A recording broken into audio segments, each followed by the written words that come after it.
My name is Walter Brennan. I'm 67 years old, and I live in Grand Rapids, Michigan. Before you continue watching this story, I need you to understand something. What I'm about to tell you happened in my own home, to someone I love more than anything in this world. And the person responsible was someone I trusted completely. This is a story about betrayal that cuts so deep, it changed everything I thought I knew about loyalty, family, and the human heart. This is about my mother, the woman who sacrificed everything to raise me, and my wife of 38 years. I spent my whole career as a mechanical engineer at a furniture manufacturing plant here in Grand Rapids. Good job, steady paycheck, nothing fancy. My wife Linda and I got married in 1986, right after I graduated from Michigan State. We bought a small ranch house in Wyoming, a suburb just south of the city, and that's where we raised our two boys. Michael lives in Chicago now, works in finance. Kevin moved to Seattle about 5 years ago, something to do with software. They visit when they can, which isn't often, but that's how it goes with kids these days. I retired 3 years ago. Linda still works part-time at a dental office, reception and billing, 3 days a week. She says it keeps her busy, gives her something to do. I thought retirement would be fishing trips and woodworking projects in my garage. Instead, it became about taking care of my mother. My mother, Eleanor, is 89 years old. She was always the strongest woman I knew. Raised 4 kids mostly by herself after my father passed away when I was 12. Heart attack, right at the dinner table. She worked 2 jobs for years, made sure we all finished high school, pushed us to do better. She never complained, never asked for anything. When my brothers and sister moved away to different states, I stayed close. I was the youngest, and I guess I always felt responsible for her. About 18 months ago, we started noticing things weren't right with Mom. She'd call me 3 times in one afternoon, asking the same question. She got lost driving to the grocery store she'd been going to for 40 years. One morning, a neighbor found her wandering down the street in her bathrobe at 6 a.m., confused about where she was. The doctor diagnosed her with moderate dementia. He said she couldn't live alone anymore. I didn't even think twice. I told Linda we were bringing Mom to live with us. We had the space. The boys' old rooms were sitting empty. I was home all day. It made perfect sense. Linda wasn't happy about it. I remember the conversation clearly. We were in the kitchen, she was loading the dishwasher, and I brought it up. Mom needs to move in with us, I said. She can't take care of herself anymore. Linda stopped what she was doing and looked at me. Walter, that's a huge decision. Have you thought about assisted living? There are nice places around here. I'm not putting my mother in a home, I said. She took care of me my whole life. This is what family does. Your mother and I have never exactly been close, Linda said. You know that. It was true. There had always been tension between them, going back decades. My mother thought Linda was too focused on material things, too concerned with appearances. Linda thought my mother was judgmental and cold. They were civil to each other, polite at holidays, but there was no warmth there. She's 89 years old with dementia, I said. Whatever happened in the past doesn't matter anymore. She needs help, and we're going to give it to her. Linda was quiet for a long moment. Then she sighed and said, Fine, but you're the one taking care of her. I have my job, my friends, my life. I'm not becoming a full-time caregiver. That's fair, I said. I'll handle everything. Thank you for understanding. She nodded and went back to loading the dishwasher. I thought that was the end of it. I thought we'd reached an agreement. Mom moved in the first week of March.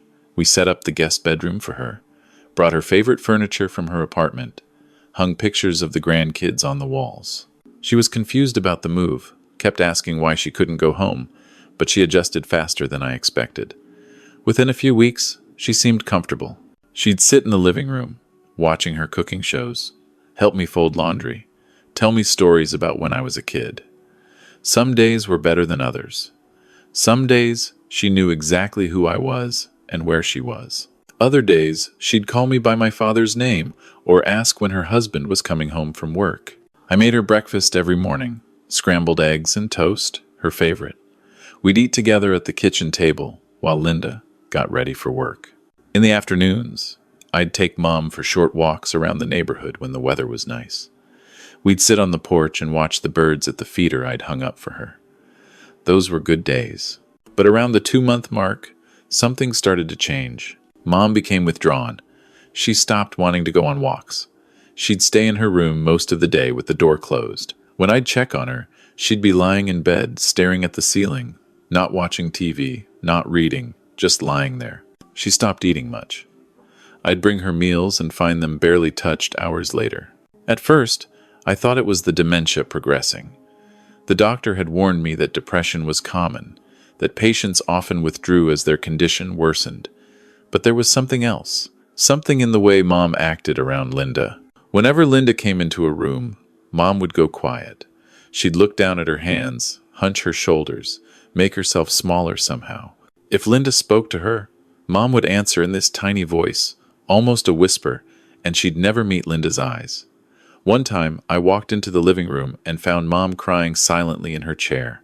When I asked what was wrong, she just shook her head and said she was tired.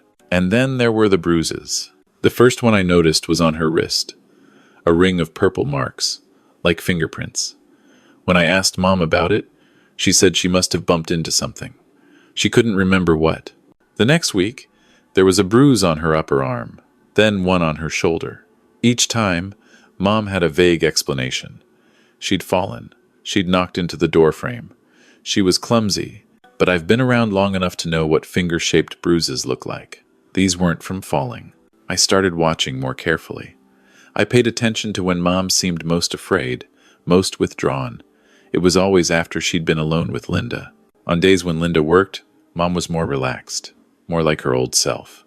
On days when Linda was home, Mom barely came out of her room. One evening, I was in the garage, working on a birdhouse, when I came inside unexpectedly. I'd forgotten my measuring tape. The house was quiet, but I heard voices coming from Mom's room. I walked down the hallway and stopped outside her door, which was slightly open. Linda was in there. I couldn't see them, but I could hear Linda's voice, low and hard, a tone I'd never heard her use before. "You think you can just move in here and take over?" Linda was saying. "You think I wanted this? 40 years I've put up with your judgment, your looks, your little comments, and now I have to be your nursemaid? You're pathetic. You should be in a home with the other vegetables." I heard my mother whimper. Actually whimper, like a frightened child. "Don't you dare say anything to Walter," Linda continued. "Not one word. If you do, I'll make sure you end up somewhere so awful you'll wish you were dead. Do you understand me?" I stood there, frozen, my heart pounding so hard I could hear it in my ears. This couldn't be real. This couldn't be my wife of 38 years threatening my 89-year-old mother. I must have made a sound, or maybe Linda sensed something, because suddenly she appeared in the doorway. When she saw me, her face went through about 3 expressions in 1 second. Surprise, fear, and then something I can only describe as calculation. "Walter," she said, and her voice was completely different now. Warm, concerned. "I was just checking on your mother. She was having a bad dream."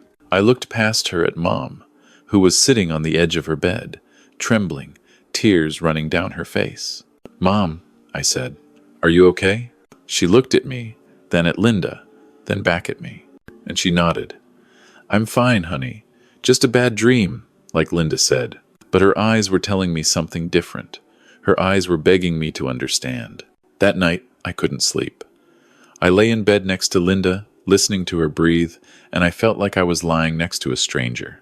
The woman I'd shared my life with for almost 4 decades, the mother of my children, the person I thought I knew better than anyone. Was she capable of this? Had she been hurting my mother all along? I needed proof. Not just what I'd heard, which Linda could deny or explain away. I needed concrete evidence that couldn't be dismissed. The next morning, while Linda was at work, I drove to Best Buy and bought a small security camera. The salesperson showed me one that was tiny, had night vision, and could record for hours on a memory card. It cost me $180. I paid cash. When I got home, I went straight to Mom's room. She was dozing in her chair. I found a spot on her dresser. behind a row of family photos, where I could hide the camera with a clear view of her bed and most of the room. I set it to motion-activated recording and connected it to an app on my phone. Then I waited. That night, everything seemed normal. Dinner, TV, bed. Linda fell asleep around 10:30. I pretended to sleep, but I was awake, watching the clock, my phone under my pillow. At 11:47 p.m., my phone vibrated. Motion detected. I opened the app and watched the live feed. Mom's room was dark, but the night vision showed everything in green-tinted clarity. Mom was asleep in her bed. And then the door opened. Linda walked in. She was wearing her nightgown, moving quietly, carefully. She walked over to Mom's bed and stood there looking down at her for a long moment. Then, she shook Mom's shoulder, hard. Mom woke up confused, disoriented. She started to say something, but Linda leaned down close to her face and started talking. The audio wasn't great, but I could hear enough. Words like burden, mistake, hate having you here. I heard Linda call my mother useless and disgusting. Mom was crying, trying to shrink away, but Linda grabbed her arm, the same arm where I'd seen the bruises. She squeezed hard, her fingers digging into the flesh, and pulled Mom toward her. "Stop crying," Linda hissed. "You want to wake Walter up? You want me to give you something real to cry about?" Then she raised her hand and slapped my mother across the face.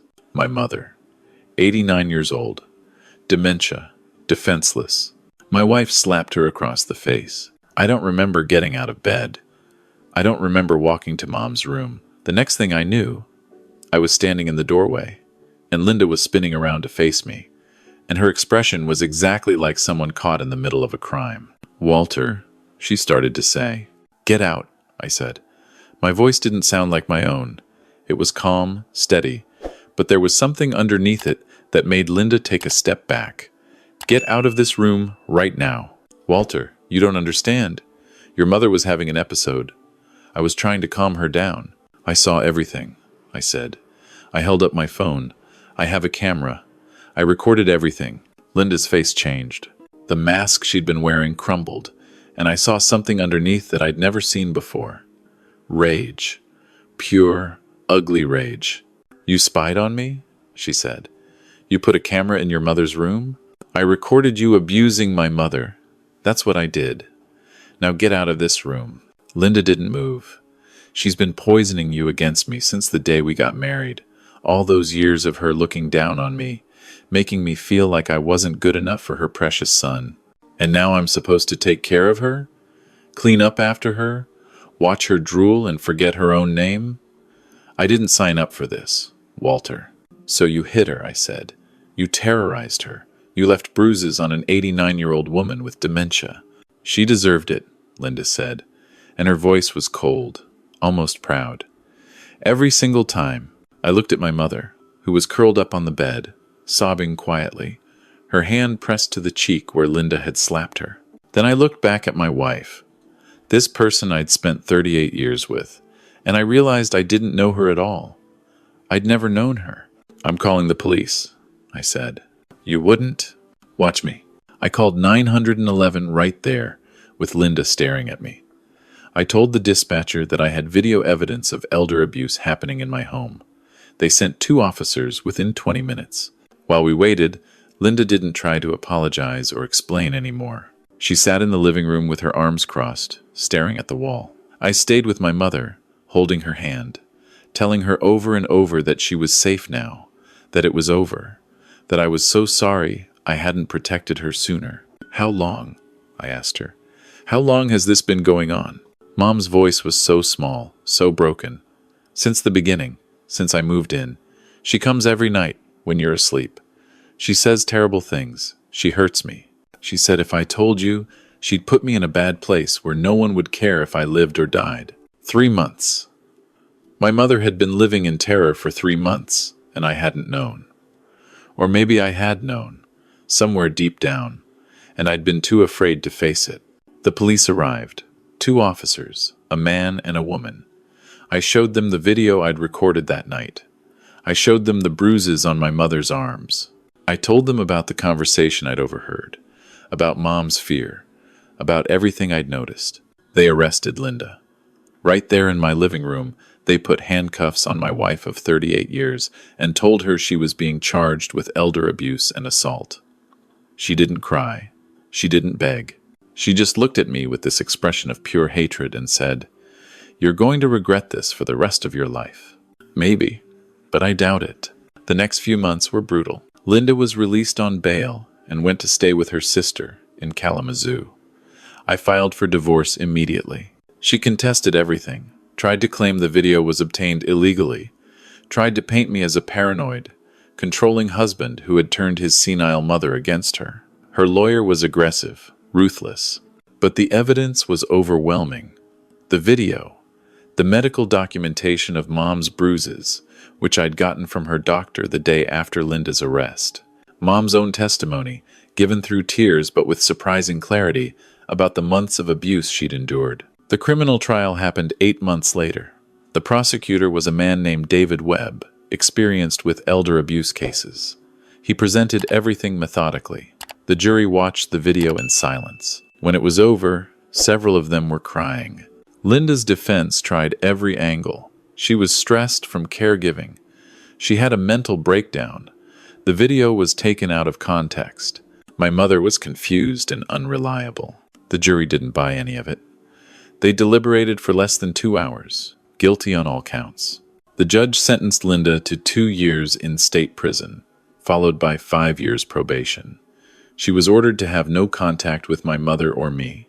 Her name was added to the elder abuse registry. She would never be allowed to work in any caregiving capacity for the rest of her life. Our divorce was finalized while she was in prison. I got the house, my pension, everything.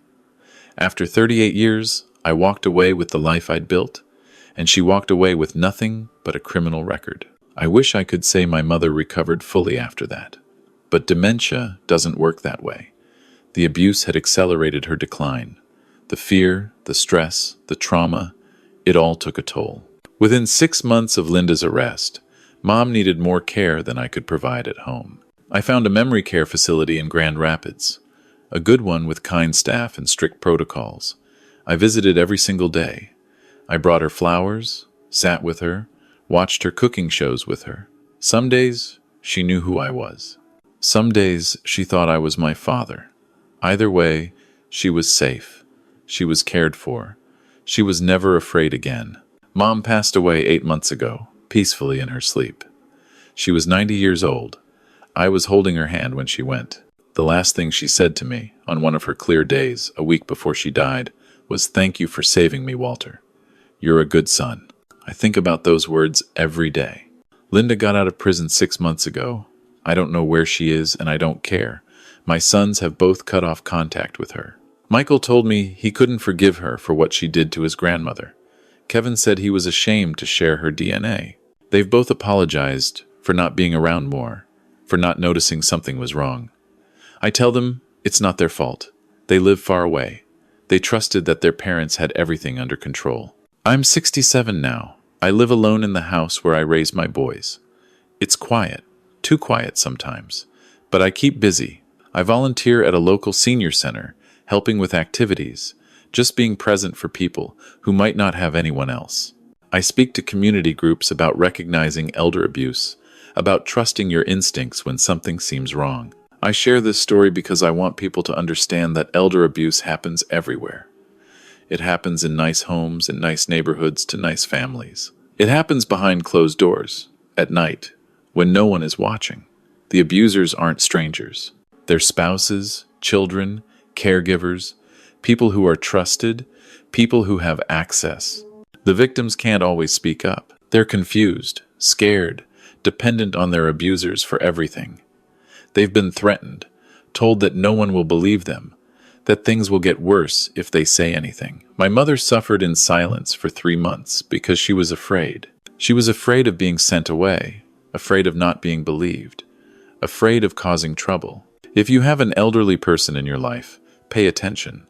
Watch for changes in their behavior. Are they suddenly withdrawn, afraid of certain people? Are they losing weight, not sleeping, not themselves? Are there bruises they can't explain, or explanations that don't make sense? Trust your gut. If something feels wrong, it probably is. Don't let politeness or fear of confrontation stop you from investigating. Don't assume that just because someone seems like a good person, they're incapable of cruelty. I lived with my wife for 38 years. I had 2 children with her. I never imagined she could hurt anyone, let alone an elderly woman with dementia. Document everything. Take photos. Keep a journal. If you can, get video evidence, because that's what saved my mother. It's what finally exposed the truth that was hiding in my own home. And if you are the one being hurt, if you're watching this and you see yourself in my mother's story, please know this. It's not your fault. You don't deserve it. No matter what they tell you, no matter how they threaten you, there are people who will believe you. There are people who will help you. You have value. You have dignity. And someone out there loves you enough to fight for you. My mother spent the last year of her life safe and cared for. That's not enough. She should have had a peaceful transition into our home. She should have had years of quiet happiness with her son and grandchildren visiting. She deserved so much better than what she got. But I stopped it. When I finally understood what was happening, I stopped it. And I can live with myself because of that. If you're in a similar situation, don't wait. Don't hope it gets better. It won't get better on its own. Contact Adult Protective Services. Call the police. Reach out to elder abuse hotlines. In the United States, you can call the Elder Care Locator at 1-800-677-1116.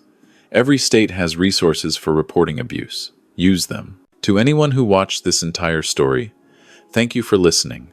Thank you for caring about something that too many people want to ignore. Share this if you think it might help someone recognize what's happening in their own family. Talk about elder abuse. Bring it out of the shadows where it hides. Our parents and grandparents gave us everything. They raised us, sacrificed for us, loved us when we weren't easy to love. The least we can do is protect them when they can't protect themselves. Be vigilant. Be brave. Be the one who speaks up. Because in the end, silence protects abusers, and truth protects the people we love.